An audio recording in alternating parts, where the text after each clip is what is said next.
Welcome to Badger Beer Hour. I hope that you can hear me. We had some technical difficulties to start, but we are here. I'm here with Chris Strausener, and we're going to have we have a jam-packed hour for y'all. Interview with Jason Walters from the Great Taste of Midwest. We have Beer PSA returns. I think we have a beer spotlight, and we definitely have beer events. So, without further ado.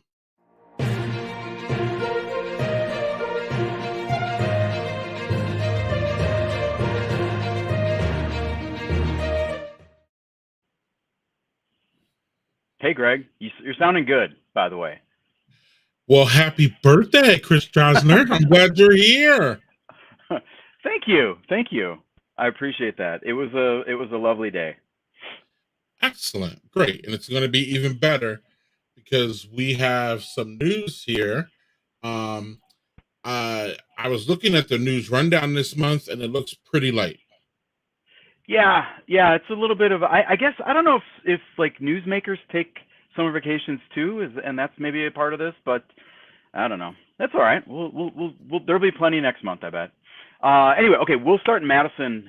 We've got some news from Funk Factory, which is interesting. The Guzzeria has secured a change in its federal licensing to begin producing cider, mead, and wine, which is pretty cool. This story from Robin Shepard in Isthmus says that we're likely to see ciders first because they ferment faster, obviously, and that's pretty, and they're easier to source too. So at least when fall gets around, and Funk Factory's already begun talking to growers about what might be available for those ciders. So that's pretty cool. And there's an interesting note at the end of the story too about a new line of Funk Factory mixed fermentation saisons called Saison Botanique. This is there's two out that the story mentions. One has I don't know how to say this word, Greg. Lemon verbena is what I Sabina.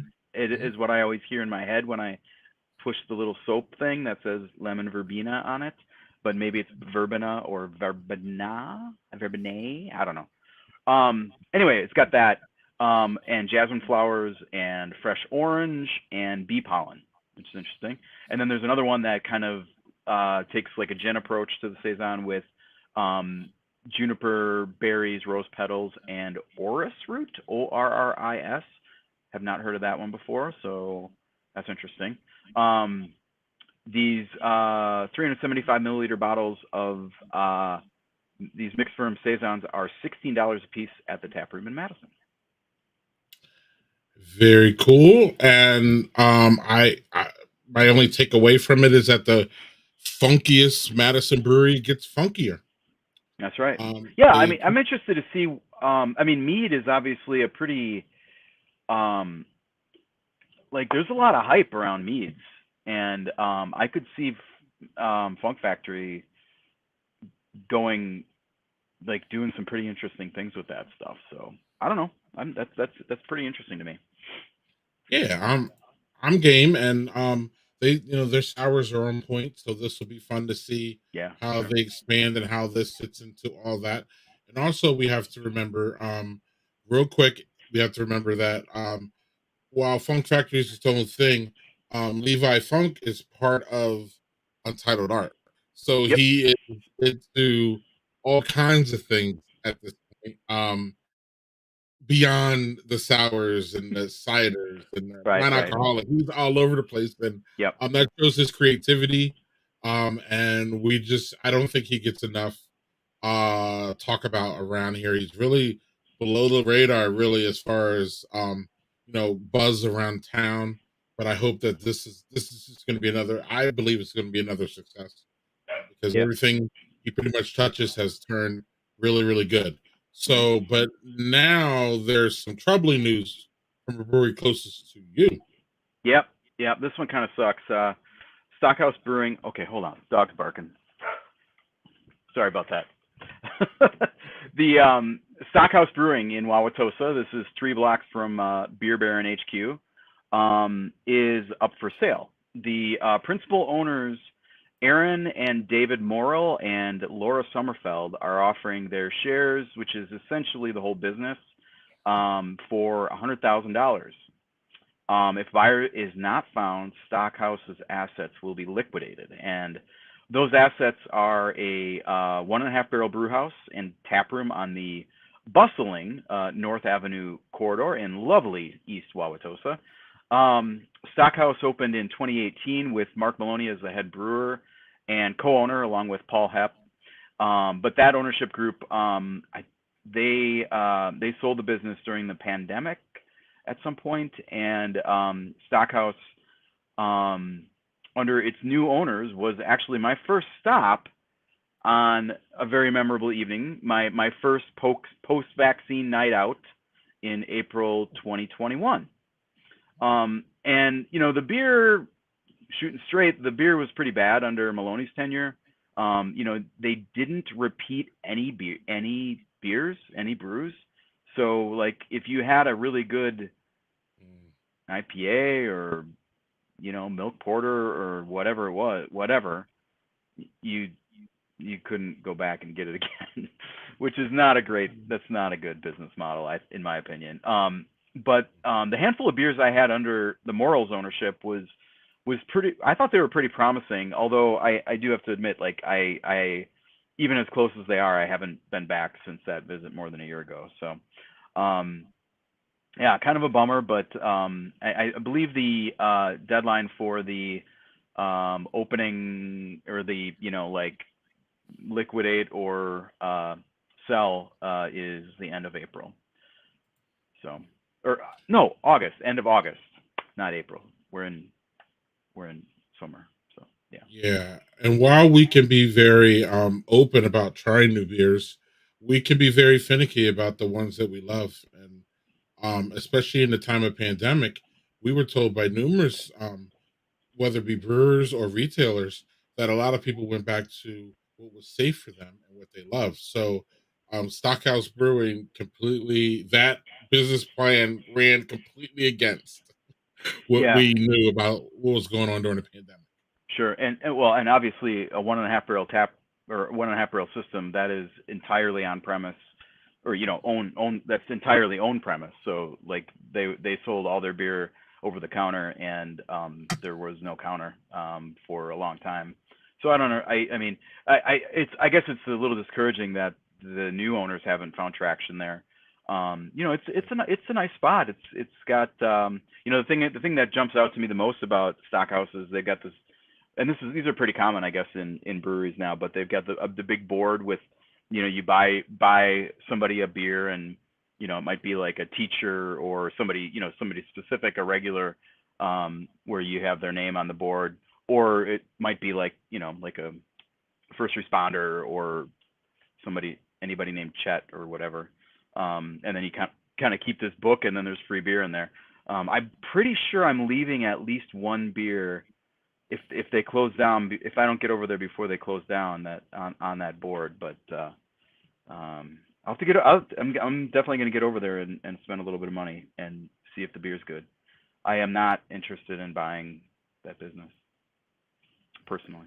I've been asked, like, "Oh, are you going to buy it?" Like, are you? I, do, yeah, no. It would be just a walk up the street though. But It would. It wasn't would. yeah, You've never wasn't tasted my beer, obviously, that I've made. Yeah. yeah, no one wants to taste mine either.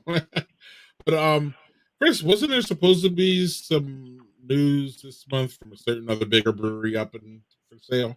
Yeah. Um. Maybe. Yeah. No news. No news on Alefilm. I'll just say that. Still. Um. All right. Last we heard, it was going to be very soon, and that was in what was it, July 18th or June 18th or something like that. And nope, still waiting for news on that.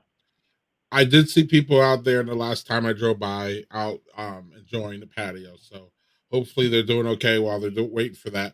But we'll Yep. keep waiting for that, Chris. What else do we have for news?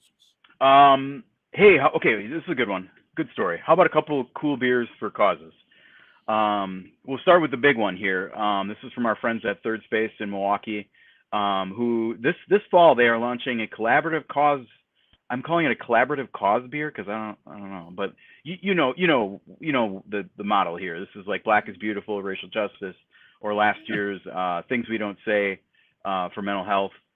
This new one, led by Third Space, is called One in Four, and that's calling attention to domestic violence. So the name refers to a CDC statistic that 1 in 4 women has experienced some form of domestic violence. The project is being led by lead brewer Matt Siz, Sish, Sis, maybe sis. CISZ. I'll have to ask Mhm. about that next time over there. Next time I'm at Third Space. His family has been affected by domestic violence, so this is a cause that's very important to him. And so the brewery developed the recipe and label art, and they're making them available to other craft brewers who donate profits from the sales of this beer to the cause. And Malt Europe, which has an big office in Milwaukee, Yakima Chief Hops, and Blue Label Packaging are also offering discounts to brewers that participate. So, and then Third Space is suggesting that sales benefit the National Coalition against Domestic Violence, or a local group working on the issue. They're donating their profits from the beer to Sojourner, which is a great organization here in Milwaukee. Mhm. Actually, that might be statewide. I'm not sure. Um, but I am sure that it is a great organization. 1 in 4 is going to be released in October, which is Domestic Violence Awareness Month. So if you are listening and you are a brewer who might be interested in this, now's the time to get involved. Um, Obviously, you need a little bit of lead time to make it happen, and I don't think it's too late yet. So hopefully, you can get involved with that. Meanwhile, up in Green Bay, 3 breweries are banding together on a drive for school supplies and clothing.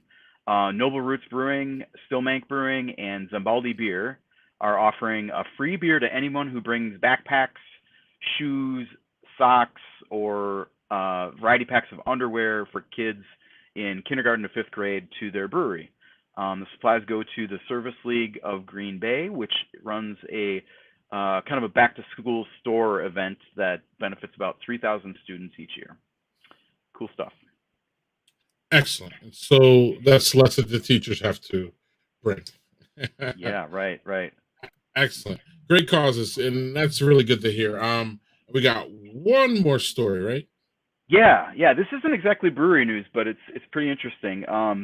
So Spike Brewing is a manufacturer of, at least for now, mostly like high-end home brewing equipment, stuff like a 3 vessel brewing system, or like a small conical fermenter. It's basically all the stuff that you'd find in like a commercial brew house, but it's scaled down for home brewers for like 5 gallon batches, or roughly that size.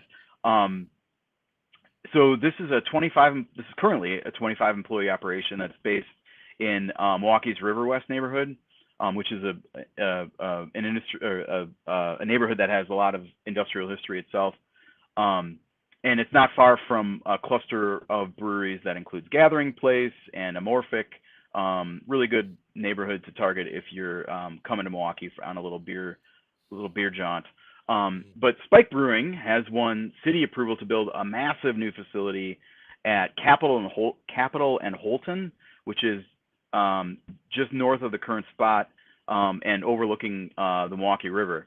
So the plans here are like a 70,000 square foot manufacturing facility, um, uh, with a $9 million price tag, including a test brewery for customer demonstrations and brewing lessons, and an Wow. engineering lab, and a dedicated office space. And this is another thing. The new facility will allow Spike to begin production on three new product lines: commercial tanks, electrical panels, and CNC coiling, which I think CNC is like automated or like computer assisted, um, like fabricating type stuff. I'm not sure what coil. I mean, coils are for like there's coils, a lot of coils used in brewing and cooling and stuff. So, Yeah, um, yeah. but the way I read this is that this facility will allow them to get into the commercial brewing market, for equipment market. So that's a whole new thing. So area, yeah. it's pretty cool. And then one other cool aspect of the story is that this lot that they're building on is currently like one of the most contaminated industrial plots in Milwaukee, which is kind of saying something because there's a lot of industry there, Mm-hmm. and a lot of old industry. It's the former site of Milwaukee Die Casting Company, which made metal parts and contaminated the ground and sewers nearby, and of course the Milwaukee River, with cancer-causing chemicals called PCBs. Which, if you're from like me, if you're from Green Bay, you know all about PCBs because those are all the that was the main contaminant in the big river cleanup outside, in front of all the paper mills on the Fox River there. So big project. But boy, that's really cool to have this, like, basically one of the worst, biggest cleanup jobs in the city, being undertaken by somebody in the brewing industry, or beer industry at least. And you know, obviously with Milwaukee's history in the brewing industry, it's just a nice, Caveat. it makes me feel good. It makes me feel good. Uh, And that, folks, is the Badger Beer Hour news for July 2022. and now we have the pre-recorded interview that Chris did Yeah. with Jason Walters earlier this afternoon. So excellent. Should I introduce this?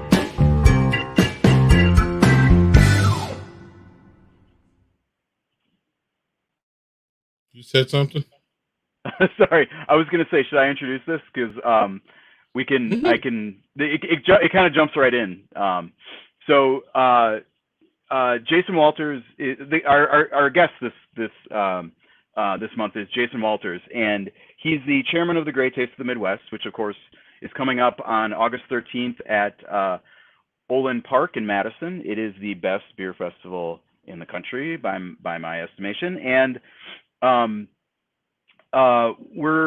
we got in touch. We first of all, we pre-recorded this conversation because the Great Taste Planning Committee has meetings, all staff meetings on Wednesday nights right now. So they are busy making this event happen, and they're definitely in the stretch run here as far as getting everything together. So Jason was kind enough to join us, yes, us, earlier this afternoon, and we recorded this conversation. And I apologize if I act weird because I've been up north for like 6 days and I haven't seen people outside of my family for a while. So anyway, here's the interview with Jason Walters.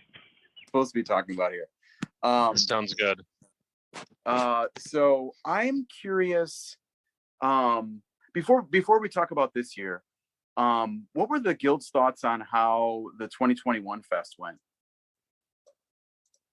We were really happy with it. We got a lot of feedback from patrons who were excited about having less capacity in the park with more room to move around, which was nice for 1 year. Obviously not a sustainable thing for us to move forward with, but it went really well. I think with the pandemic, on a waning, decline at that time, Omicron was starting to pop up, and we were starting to get concerned. But we had a lot of precautions in place, and I think my biggest fear was averted. I didn't receive a single email, phone call, request for interview from anyone, or tracing back to the Great Taste. So I would call that a big success that we didn't learn of anyone who had gotten sick because of the festival, whether they were local or traveling.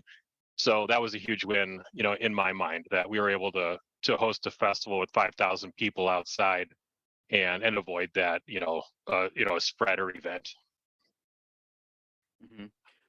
Did it feel like a better experience to you or to the other organizers? I don't know if I would call it better for the organizers. We put in the same amount of work, if not more, than a full-size event. Obviously, everything still, we still need tents and tables and porta potties and police and ice and beer and breweries and food vendors and everything, merchandise, everything that goes along with that, the volunteer staff. So we still had a full staff, performing their duties last year. Really, the only difference was that we didn't sell tickets in person. That was really the only change from an operations standpoint. So, I think we were all really happy with how it went. But it wasn't any less work, from our standpoint, Yeah. even though that there were less people. Yeah. I guess, what about from the user experience standpoint? Like, Yeah, I think, even, we reduced the number in the park, in half. And so we had half the number of breweries. But I think even, doing that, you think the numbers would work out where, it would be similar to a full scale event, but it did seem like the lines were a little bit shorter, for, to get beer, not that they're ever really that long, in the first place, maybe some special release things. But like I said before, I think that, there was a lot of feedback from patrons who loved having the extra elbow room, and asked, can we do this every year? I would chuckle, like, no, we can't. But I'm glad you're enjoying today, and Yeah. enjoy the freedom this year, knowing that we'll have more folks, coming up this year in 2022. So I think the user experience was a little bit different in that way, where folks who've been coming for a long time, felt that extra space because we had the same footprint in the park. It's just half as many people there. So it was, I think easier to move around. And I think there was, with 10,000 people, there's a certain energy level, right? Just with that many people and enjoying the day, being in the park, tasting great beers.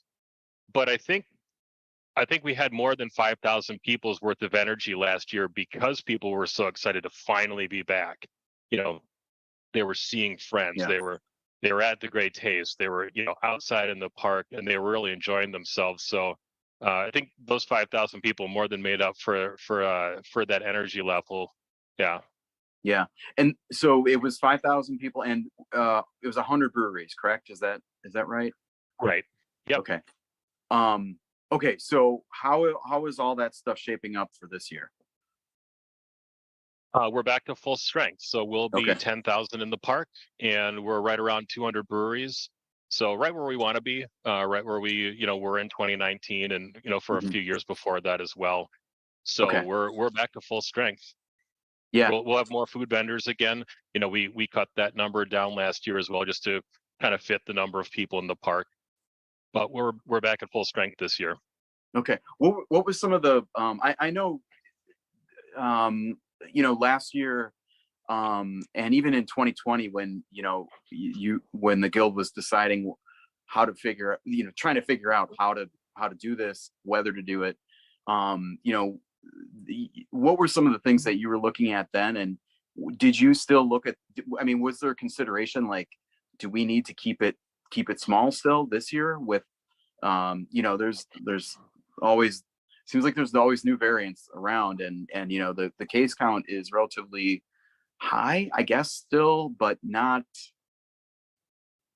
it certainly seems like it's out of the public concern at this point, doesn't it? It is. Yeah, I would agree with that. I think the public is less concerned about it. I think public health officials still have, an appropriate level of concern, where it's not panic or overreacting to to an increase that we're seeing right now. But they're definitely, they're alerted to that, and they're aware of that. Yeah, and so are we. So when we were looking back, January, February, March, when we were, planning, the event, because we're selling tickets on May 1st. So we, Right. we had to be ready and plan accordingly. We were looking at CDC guidelines. We were looking at other festivals, other outdoor events, indoor events, and just seeing those trends and knowing that, things tend to be a little bit lighter, in the summer months, and with people outside. So I think going into that decision-making time, we felt really good about going back to a full-size event. knowing that there was no turning back. Once we sold tickets, those tickets are sold, and we were totally committed to it.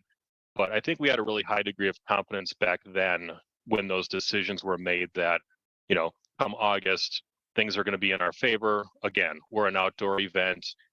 The public view is a level of comfort right now. And from a public health perspective, we've been seeing those restrictions lifted. Indoor concerts now locally are no longer requiring proof of vaccination or masking. The things that we've been doing for the last year, let's say, to be able to go to a concert indoors, those have all been lifted. So with that in mind, and knowing that we're outside, we're feeling really confident about that. We'll still have precautions in place. We still have a lot of hand sanitizer on site for people to do that, at the porta potties, but also within the beer tents near the water stations. So we'll still have access to those things, just as a measure of extra safety. Did is one of the protocols last year was everybody holds onto their glass all the time, pouring from pitchers, which negated the real ale tent. Is that's going to be still in place, or is the real ale tent back this year? We're not having a real ale tent this year. We've seen a decreased interest and participation both from our breweries and from the patrons as well. I know there's a niche market there with a lot of vocal and enthusiastic fans, but we were definitely seeing those numbers decreasing. We were seeing ourselves sadly pouring out a lot of Perkin beer at the end of the festival. Okay. And so we just, and that's sad for everybody. The brewers put in a lot of time and effort and energy into making a special beer for the event. And then to see it literally poured out on the grass, it didn't feel good.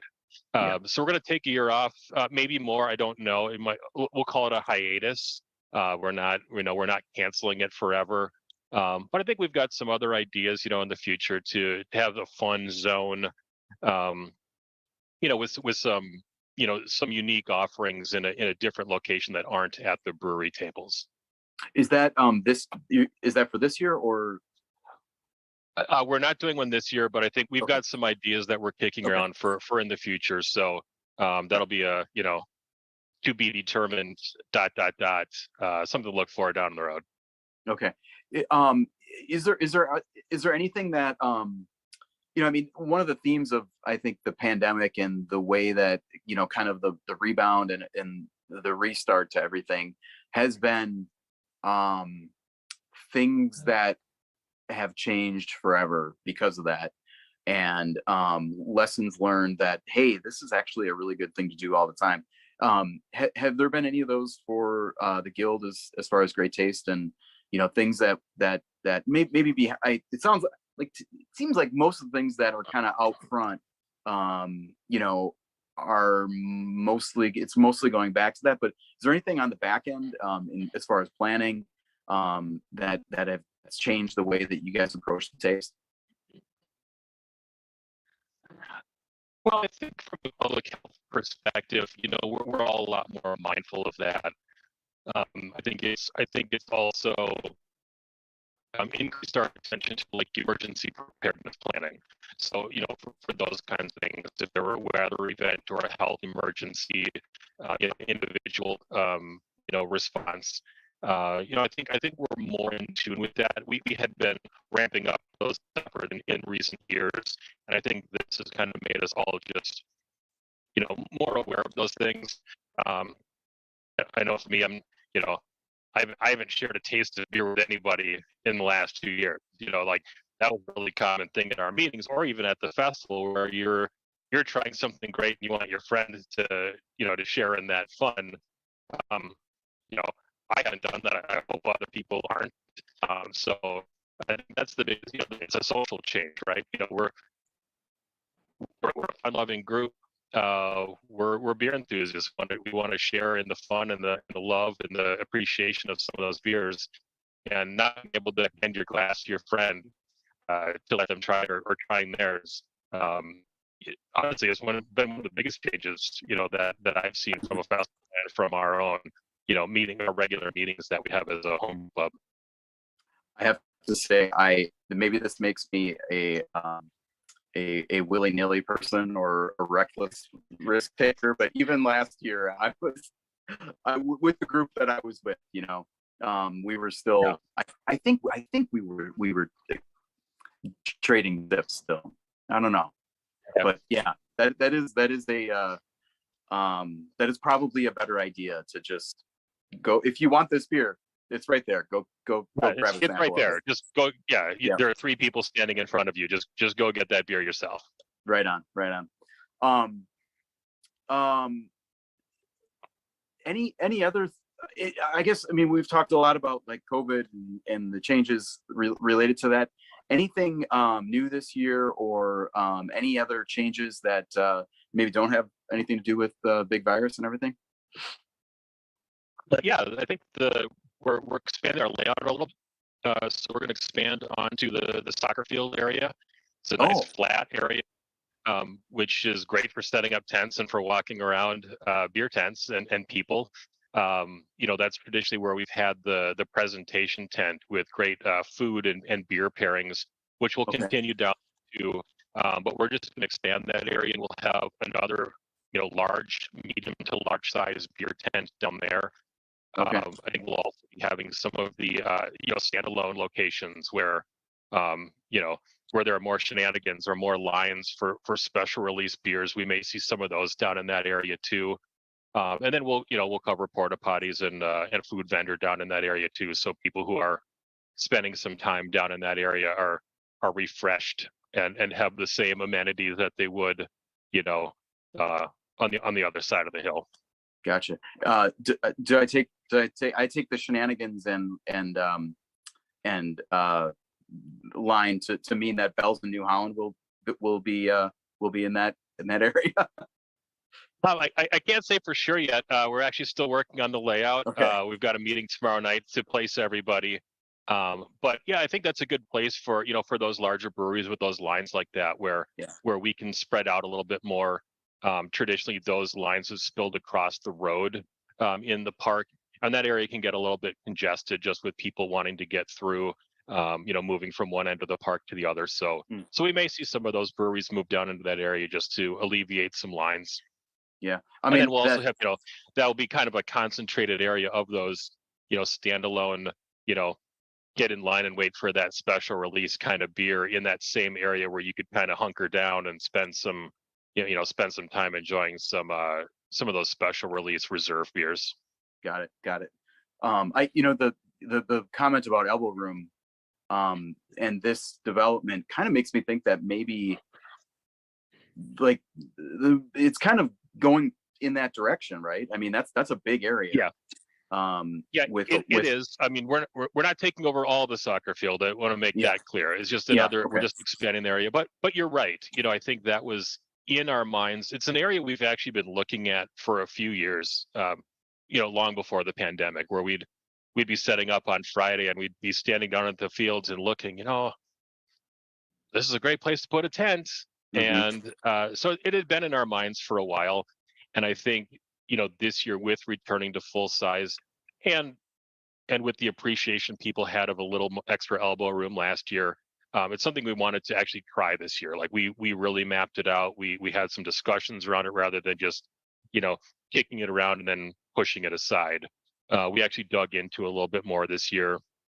And I think that will provide some more, peace of mind, a little more space, spreading out the crowd a little bit more without, adding to fill that space, but just expanding the footprint of the festival grounds a little bit, just to give a little bit more room. Nice. Cool. Anything else going on this year? Again, we're making a big push for rookies. That's been an effort that I've been involved with over the last few years. That we had so many new breweries or breweries who hadn't attended, and it was hard to get them in. And that was a change we made a few years ago to develop that weighted lottery system. And so we've definitely got to focus on rookie breweries. I think we always target in that 20 to 25 rookie range.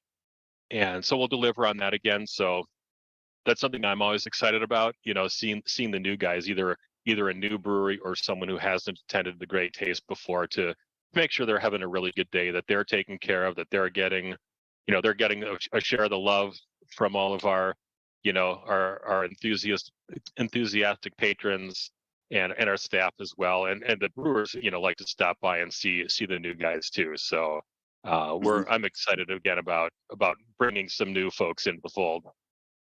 Awesome. All right, Jason, anything else that you wanted to add about this year's taste, or anything else that MHTG has going on? We do have a couple collaboration beers this year. We've worked with some breweries and some sponsors and suppliers, where we've had homebrew club members do collaboration brews on site at a brewery. And so we've got some special offerings this year. You'll see those around the festival. I think we'll mark the tents so that people can find those more easily, but that'll be in the program and the app notes as well, so people can track them down that way. And but otherwise, we're just excited to be, back to the big show, full scale, and having the big party again. We're excited to see the other 5,000 of our friends show up at the park, and all the folks who couldn't make it last year for one reason or another. We're really excited to have them back. Awesome. Jason, thanks so much for the time. And I will try to figure out a way to get this onto the beer hour tonight with the recorded video and everything. So thanks for working with me on the tech. Yeah, absolutely. Right. Thanks, Chris. Yep. Take care. Bye.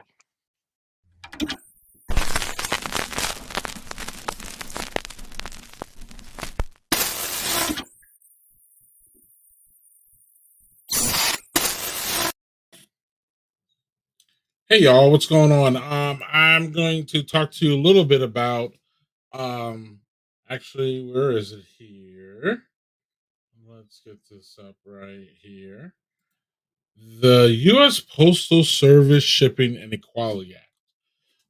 This is something that is in Congress now. I believe it was introduced as legislation earlier this year. It would allow producers to use US Postal Service, to ship beverage alcohol to adults and consumers were permitted by state and local laws. This is something that was, as you can see here, has been picked up by craftbeer.com. Also, let me highlight it a little bit more. It will help legalize shipping of craft beer via the United States Postal Service. You cannot shift craft beer via the U.S. Postal Service at this moment in time legally. People do it plenty illegally, but this act here, they want to use to open that up. I believe you can use FedEx and UPS, but I believe this stops a lot of brewers from shipping out their products to places. It will have far-reaching effect for our local craft brewers. It will be a help. I have this link here from craftbeer.com that I will be posting on my social media. Probably too much for y'all to deal with if you follow me in the next couple months, because I really want to help push this and make it a law. We don't talk politics here really ever. If y'all are Badger Beer Hour fans or you watch us, we don't talk a lot of politics, but I'm not afraid to jump in, especially when it helps our breweries and it helps our consumers. It says here 70% of breweries said they would consider direct to consumer shipping. Wouldn't that be nice? In order to get, especially out of state, where many of y'all travel, many of us travel, we find breweries and then we just can't get them. We might have friends on the ground that are nice enough to be shipping beer for us, but then still they have to go through other channels and not the United States Postal Service.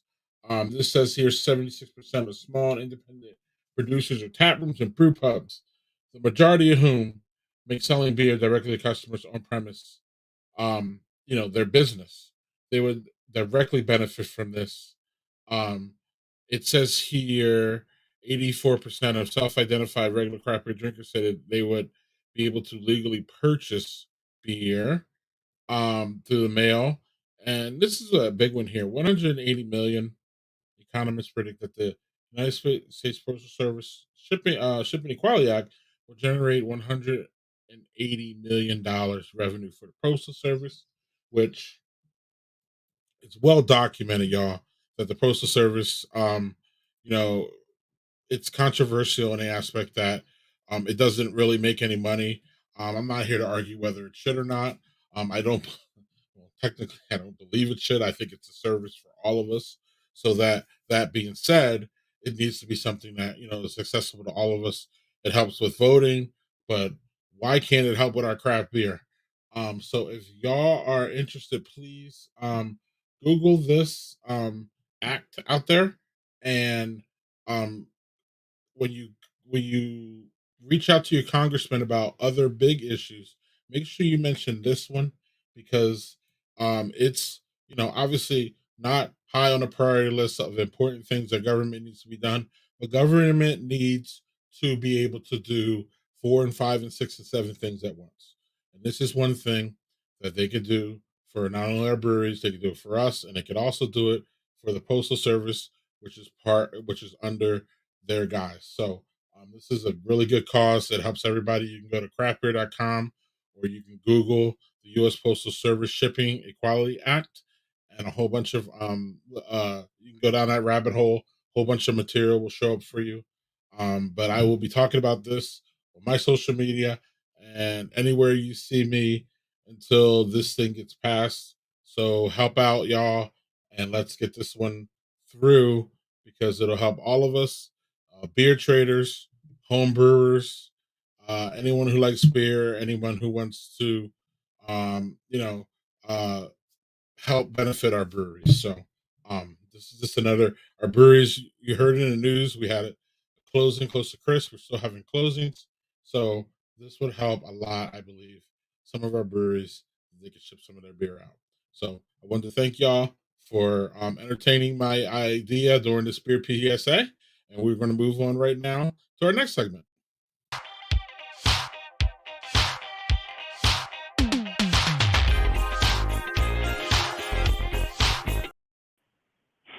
Hi there, Beer Baron here.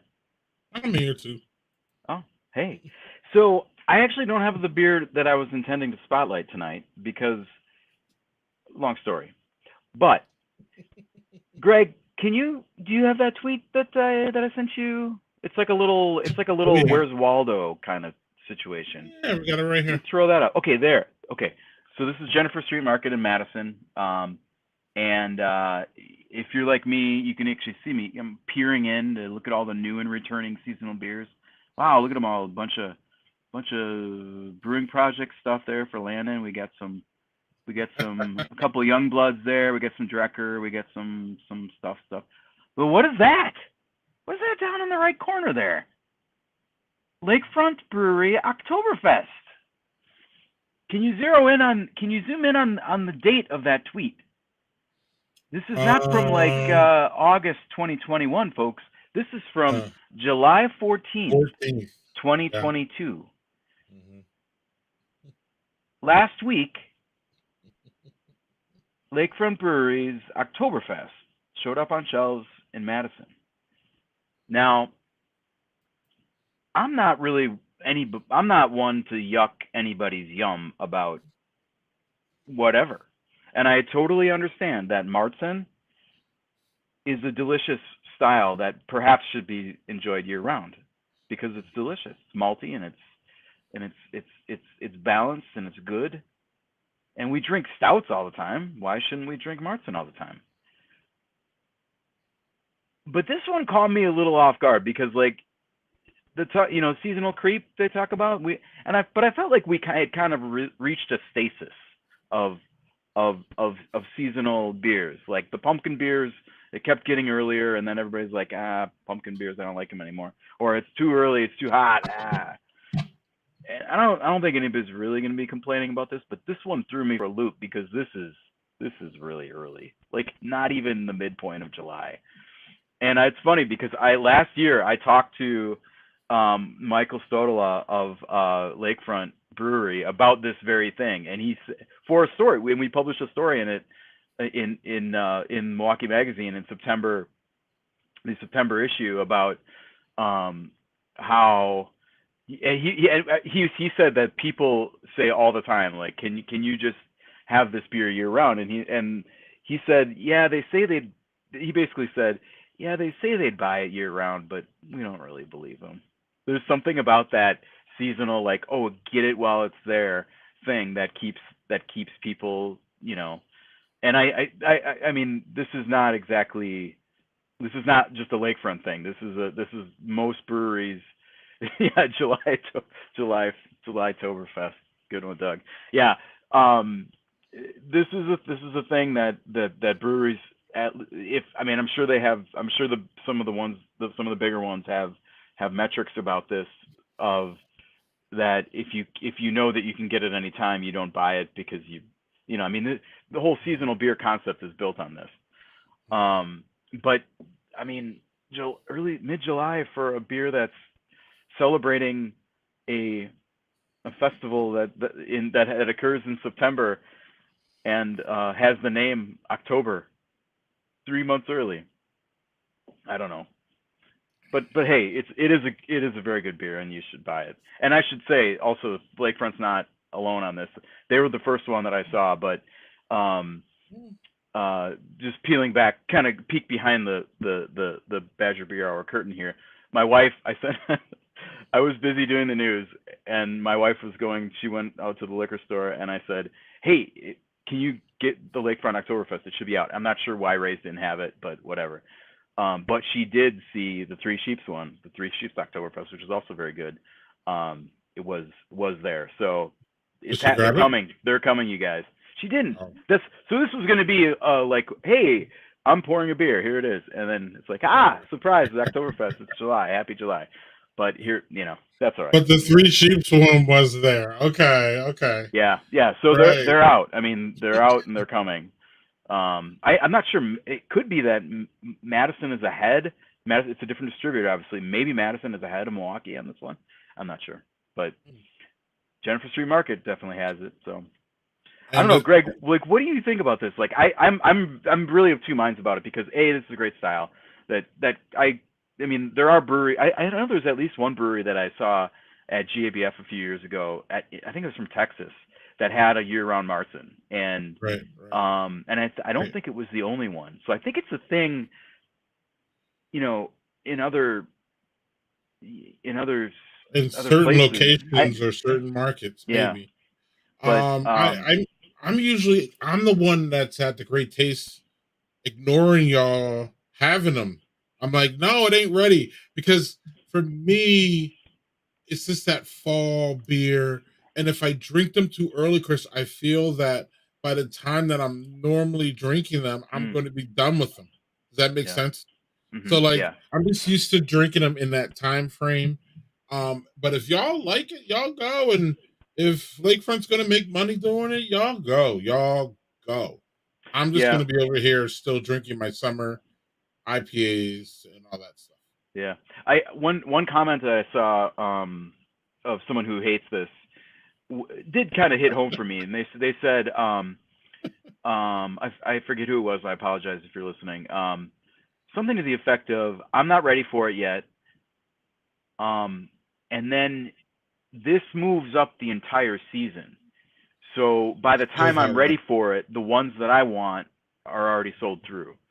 And I thought, that, I mean, and that is why this happens. I mean, if you're the first one on the market of a style that is pretty, like there are pretty significant differences between these Oktoberfests, but not like, I don't think there's as much perceived differences between them by consumers. So if you're a big fan of Oktoberfest, you're going to buy the first one you see, and maybe you'll buy it again, or maybe you'll buy a different one later, but you will definitely buy that first one you see. And that may not be the case if it's in July, but I think they're willing to risk it and find out. Obviously, I mean, so that's some of the kind of consumer behavior that goes on behind this, and Well, and you also know several brewers have told us that it has a time frame, especially on the end, yeah, and at some point they feel that they can't sell it anymore. And I don't know, Chris. We talked about this last year too. I think we talk about it every year. Like Marzens would be the best Thanksgiving beer. Why are we as consumers yeah, not embracing that? It's a yeah, fantastic thing, and I love having a Marzen or even a Fest beer in my fridge for ooh, Thanksgiving. So that's fest, yeah, another, you know what I mean? That's another angle of it. And I'm with whomever told you about like, yeah, man, if they come out too early, it's gonna miss my time frame. I can completely agree with that and sympathize with that. So yeah. yeah. I mean, one thing I'll say to that. Well, two things to kind of pile on that. So one is, yeah, that they're these these seasonal beers have a really hard end date, and sometimes they don't know when it's coming. Like with summer beers, it really depends on the weather, here at least. So that like a summer, anything with summer in the name, that really helps it during June, July, and August. But and it's okay if the weather is fine in September, but if if it's 50 degrees and you're drinking a summer blonde ale that's called that's a really tough sell. I don't think Oktoberfest has as much of a hard, like, I think the people who like it are fine drinking it in November, but like it's a huge thing with pumpkin beers and Yes, with yes. any kind of winter or Christmas holiday beers, anything like that. Those beers are toast on December 31st. And if you haven't sold anything, if you haven't sold those by by New Year's Eve, Thanksgiving. you're gonna be moving them for $2 a six pack and taking them at a loss just to get rid of them. And even that might take a few months or a few weeks. So yeah, it's that is definitely that end point is what's driving it. And so and what the way Lakefront looks at it, Michael told me this. He is that they look at it. Okay, we want our Oktoberfest sold through by November 1st, and that is what they're looking at. So it's Well, they're it's getting a good price. it's a quarterly seasonal. So move those, set those 3 months back, boom, boom, boom, and that puts you at August 1st. But I guess maybe in Madison, it's the end point of the Oktoberfest is October 15th or something. I don't know. Something. I don't know, Chris, but we'll see what happens here, and y'all enjoy them. Go get them. They're out there now, especially if you're a big fan of them. And we know many people scream and holler about Oktoberfest, so go get them. It's fresh. It's And ready to if you're someone who wants to wait on them, but you're worried about them not being there, go buy a six pack of whichever one your favorite one is. Put it in the yeah, fridge because put it in the they're back. lagers. They're lagers. They age well. It'll be fine. It'll be They've fine. already aged a while, and Right, I don't think freshness matters a whole lot at all. right. Not even a whole lot. Right. Basically at all with this style. So At least we're not talking about some double dry hop, double IPA. yeah, Right, right, right, right. right. So, all right, cool. All right, yeah, go get them, y'all. We're gonna bring some events to you right now.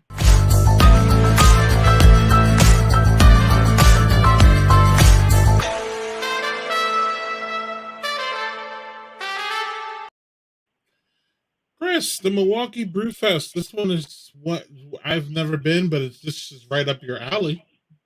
It's in my backyard. Yeah.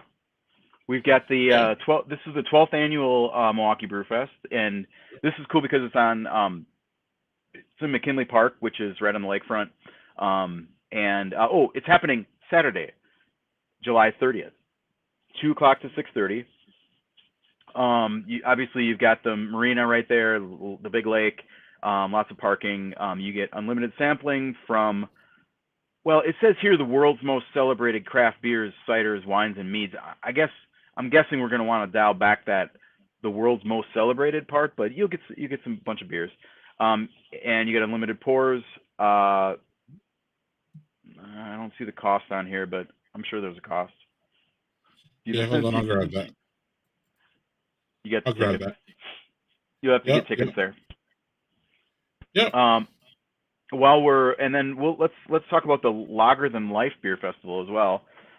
This one is in Beloit, and it is this coming Saturday, the 23rd, 3 o'clock to 7 o'clock. So it's kind of an evening event.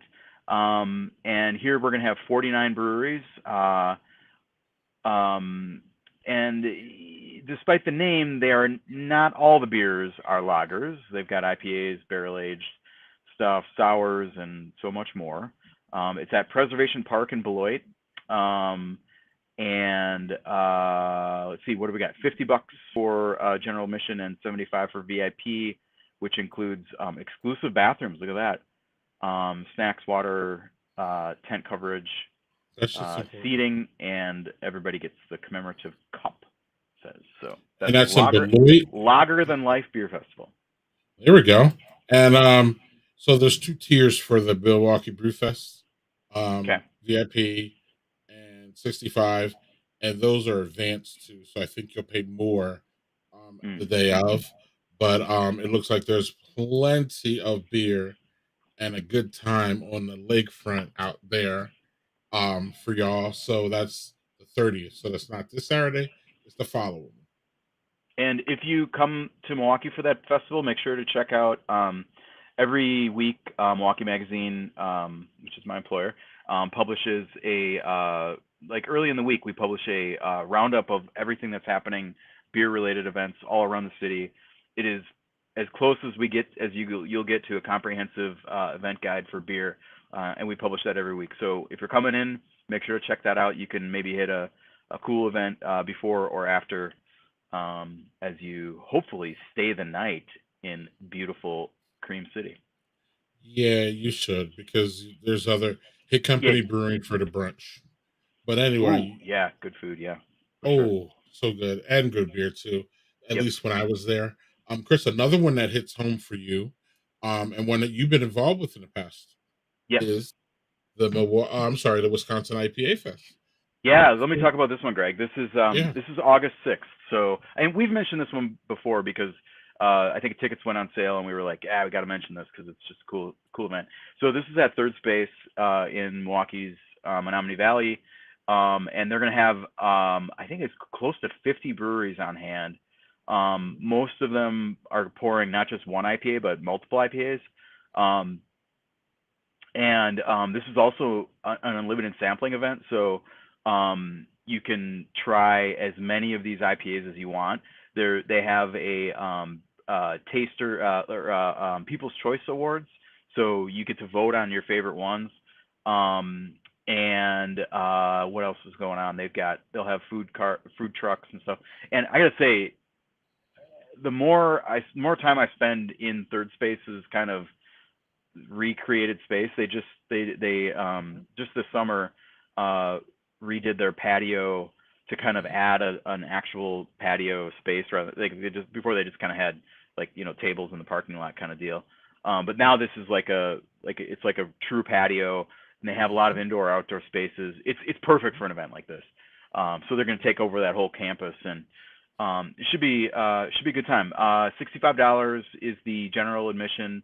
This is a 3-hour event, so 2 to 5 p.m. on August 6th. And I think they do have VIP for, I think it's $99 or something like that. And you get an extra hour of VIP sampling there. So you get to get the hottest IPAs before anybody else does. And you're guaranteed whichever one you want to try. So Wisconsin IPA Fest, August 6th. Yeah, that's gonna be fun. It's one I need to get down for, and I might actually try. But this one here is in Madison. It's the 2022 Bacon and Brews Fest. I believe I went to this festival about 4 years ago.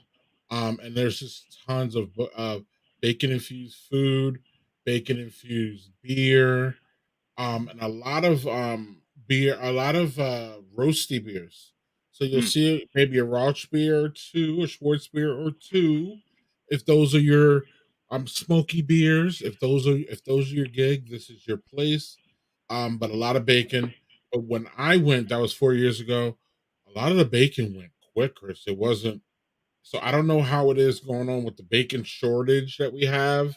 So I'm not sure, but I would get there early and I would eat early if that, and then save the beer for later. If there's going to be a plan or an idea going in, it's that beautiful breeze, Stevens Field, right here in basically downtown Madison. So that's a fun one. I don't know if I'll be there because I don't know if I could take all that. It's You artery clogging you got to type of mind the ticker, right? right, right. Right. I should actually work this event. But the temptation, the temptation for all that bacon is just going to be crazy. But so that is this. Oh, that is this Saturday.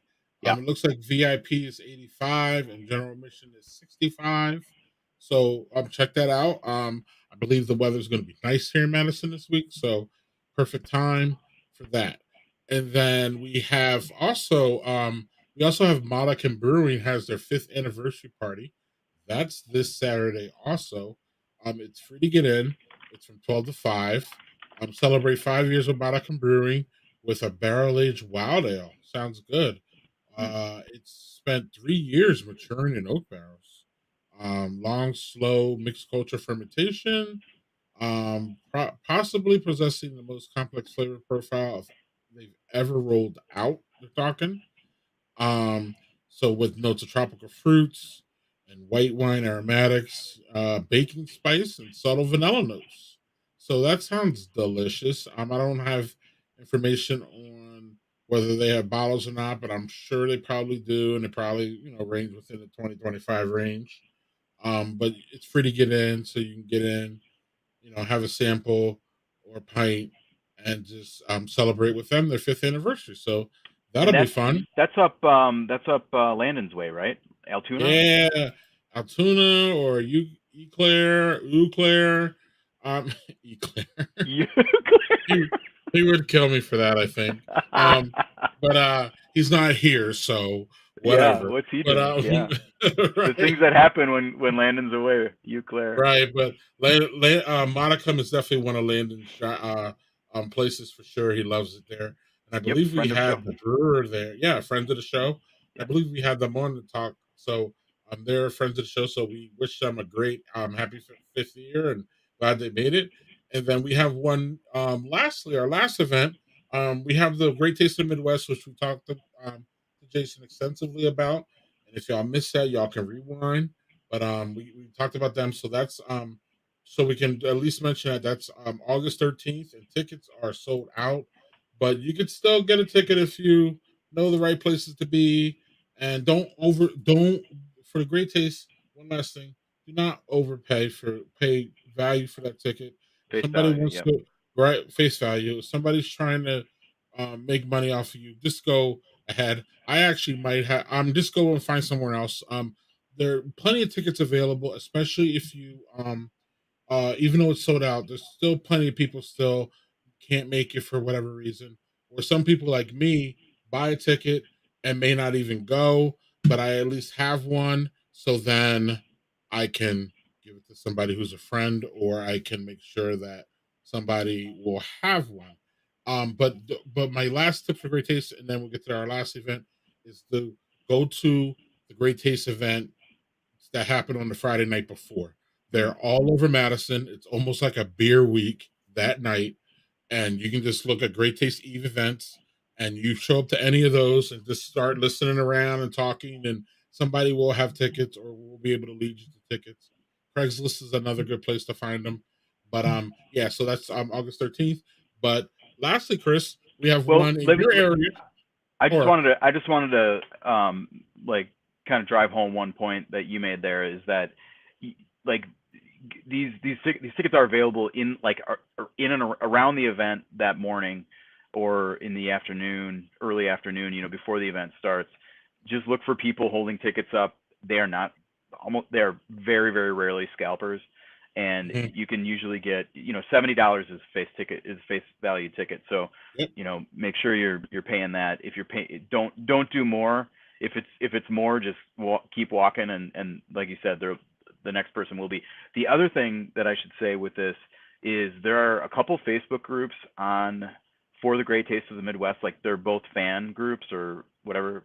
Like yeah, they're fan groups, and there have been a lot of tickets this year, maybe more than last year even.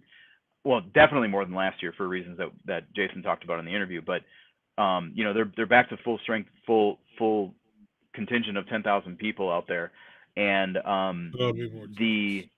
there are more tickets available, and there are a lot of tickets available in these groups. People will post, "Hey, I've got 2 tickets available," and then obviously they go pretty quickly. But if you're on Facebook, join these groups, and if you're looking for tickets, because I understand like it's a big deal if like you're coming from Green Bay or Eau Claire or La Crosse or something for the day, or Minneapolis or Chicago, whatever, and getting a hotel room and not having that ticket in hand. That's scary. I get it. This is a way to do that, to get around that, with this sold out event. So highly recommend that. I would say I've seen dozens of pairs of tickets being sold over the last, all for face value, same deal, over the last few weeks. So check it out. Yep. And our last event is one closest to you, but it's one you're familiar with because it's been around for a couple years now, right? It's been Yeah, this is the fourth go at this one. It's Mobcraft Beer's anniversary party. They call it Weird Fest. This is July 30th at the brewery in Milwaukee's Walker's Point neighborhood. And it's their 9th anniversary. This is the 4th time they've had this party though. And they have all kinds of weird beers, food trucks.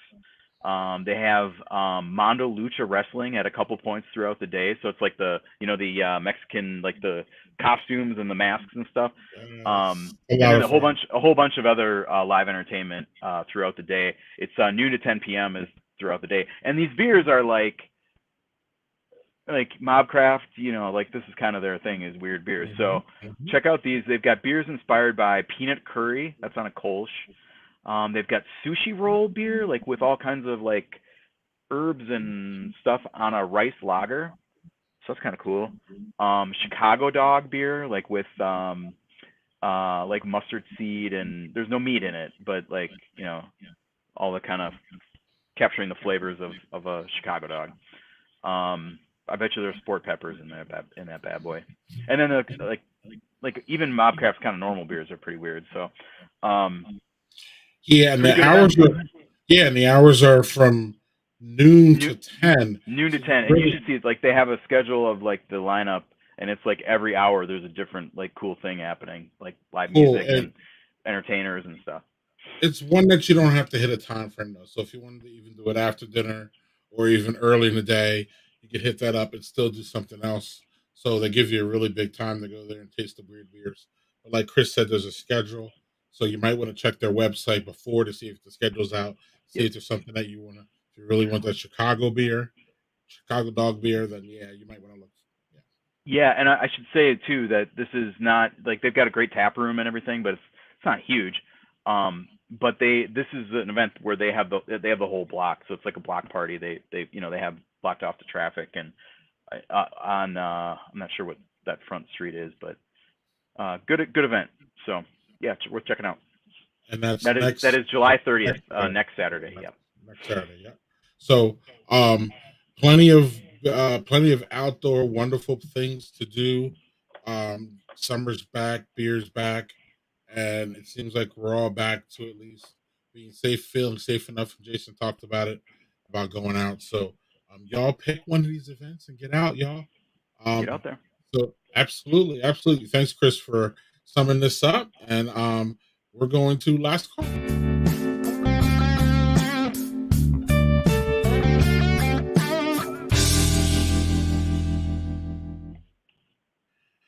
So I will start here, Chris, real quick. The only thing I really got is that we do Badger Beer Happy Hour on Twitter Spaces every 4th Wednesday. That'll be next week at 8 p.m. Our friend Simon McConico joins me and Chris, and we talk about a lot of the things we talk about today. And Simon and Chris geek out on brewery stuff for about an hour and a half. Yeah, dude. I had a conversation. I stopped by Venture last Wednesday, and I wasn't expecting to see anybody necessarily, but Simon comes out and he posts up behind the bar. He's like, "Well, I guess we're not leaving for a while, are we?" And he's telling me all this. Like, there's every time I talk to Simon, I feel like I learned something new about brewing that Yes, I didn't know. And not like I'm a brewer, I don't know, like whatever. But man, he's just the it's fountain of really information. fascinating.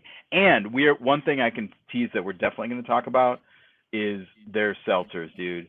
They just dropped. They had their anniversary party last Saturday, and I hope we had that on the. I bet we didn't shoot on my last month's events, but they dropped a Blue Moon seltzer, like Blue Moon ice cream. It's Oh, pretty good. It's pretty good, and they have it on slushy. We have a lot to talk about with this. And then mhm. over the fourth weekend, they released a peach seltzer that was just so peachy and delicious. I'm not really Mhm. a seltzer dude, but um, They're I turning want you. to I want to talk about seltzer with Simon on that show because um, they're doing it. It seems like it's very intentional and very good, and just they are a brewery that just has so many cool ideas. And anyway, check out Yes, Badger Beer Happy Hour next Wednesday, yes, 8 o'clock. fun. Next Wednesday. You have anything here to wrap? Not really. Thanks for all the birthday wishes. You especially, thank you. That's not very nice. I don't know what's going on. We're gonna have an interview All right. with we'll have an interview with Jason Walters on the next my next Beer Baron column ahead of the Great Okay. Taste, and look for a wrap up on Madison.com the next day on that Monday. All right. Well, we're actually involved in one of the longest Badger Beer hours ever.